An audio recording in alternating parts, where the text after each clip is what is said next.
We are back with the latest Rangers news, and we've got some transfer news in there. Of course, yesterday James Sands left to go back to New York City, and that's all good and done. He's out of the club, and yeah, hopefully that is the beginning of a massive rebuild, so to speak. But we need a goalie, and that is what is doing the rumour mills today, because Preston North End boss Ryan Loy has responded to links linking Freddie Woodman to Rangers. The rumours emerged this week after an impressive season for the goalkeeper. He did join from Newcastle. I mean, I've personally never heard of the guy, to be honest. He's 25. He's picked up 14 clean sheets and 37 appearances in the Championship. And he's attracted a lot of form. But, you know, says here 20 million. 20 million for this guy. 20 million. I seen the links on the BBC gossip column, right? And it's just not. 3.5 is the, where is it, the target? Yes. Rangers are eyeing up a £3.5 million summer move for Preston North End goalie Freddie Woodman. Again, how the fuck, I know the guy's saying here about 20 million, like it's actually the manager.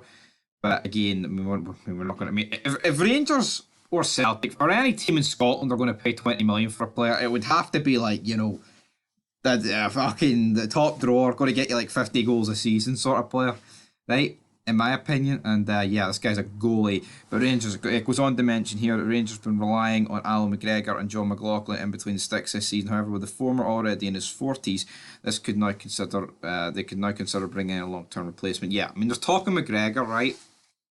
Going another year. I mean, I love Alan McGregor, right? Brilliant character, great goalie, but come on, it's time to call it a day, right? See last year when he got subbed on in that final, brilliant. It was a nice weekend. He won a cup. He helped us win 55. He stopped 10 in a row.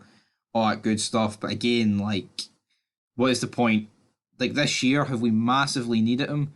No, because realistically, if McLaughlin played every game, we'd probably be a bit worse off, but in the large scheme of things, would we be like, it's not like we'd go for doing a treble to hee-haw, because I mean, it looks like we're going to do hee-haw anyway, so I mean, yeah, at the end of the day, I don't really think we need Alan McGregor anymore. I think it's time to get a bit of new blood in and, you know, retire while you're still semi on top, if you get me. But I think McLaughlin will just serve as a number two, and I'm hoping we can bring a goalie in. But £3.5 million... Like, I'm not saying you can't bring goalies in for money, because of course you can. But at the end of the day, I'd rather be spending that sort of money helping the team out on the pitch. But again, a goalie is still pretty vital. So yeah. But also, guys, that is it really for the transfer news of that regard. But John Lundstram has opened his mouth today in the presser and said there is not a massive gap between Celtic and Rangers, as he's adamant the Hampden defeat doesn't paint full picture. Well, you know what? Maybe if Beale played the right team and didn't feature you, John, there wouldn't have been a massive gap. But I mean, let's not lie, right? See, 18 months ago, or maybe more than that, whenever, you know, like 19 months ago, 20 months ago, when Ange took control of Celtic, we were laughing. We thought, fuck, we're going to get like, I was thinking Rangers were going to get like 5 in a row here. I thought that. I honestly did think that. I thought 2 in a row would have been easy. Turns out Ange turned up, scalped us all. I'm man enough to admit that. And it is fucking insane how quickly things have changed now. Has the gap been closed between Celtic and Rangers since Gio got sacked? Yeah, because in my opinion, we were nowhere near close to competing under Gio. We were just getting pumped every week. We played Celtic. I know he beat Ange at Hampden, right? But I mean, even a broken clock is right twice a day, so to speak. But yeah, I mean, there's still a gap between Celtic and Rangers, in my opinion. I don't want to say that. I feel like if Beale picks the right team, the gap is definitely closer, because it just is. But Celtic are very good. Beale will need windows, hopefully just one, then we're back firing. But John Lundstram's son, if the gap ain't that big, why are you running about Hampden like a dog gasping for fucking water after it's been on a 45-minute walk, son? You were pish. The gap couldn't be clearer in the midfield. If there was a position on the pitch where the gap was at its biggest, it was the midfield, man. Celtic have got runners, people with energy. We had fucking Lundstram and Kamara, who were done. They were done.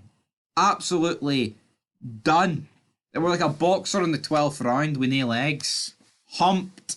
Anyway, will we sign that goalie? Don't know. Lundstram, son. Learn for Sakala and just shut your mouth. Till next time. Peace, Big John. Come on, John, step up. I want big things. They pish things. Big things.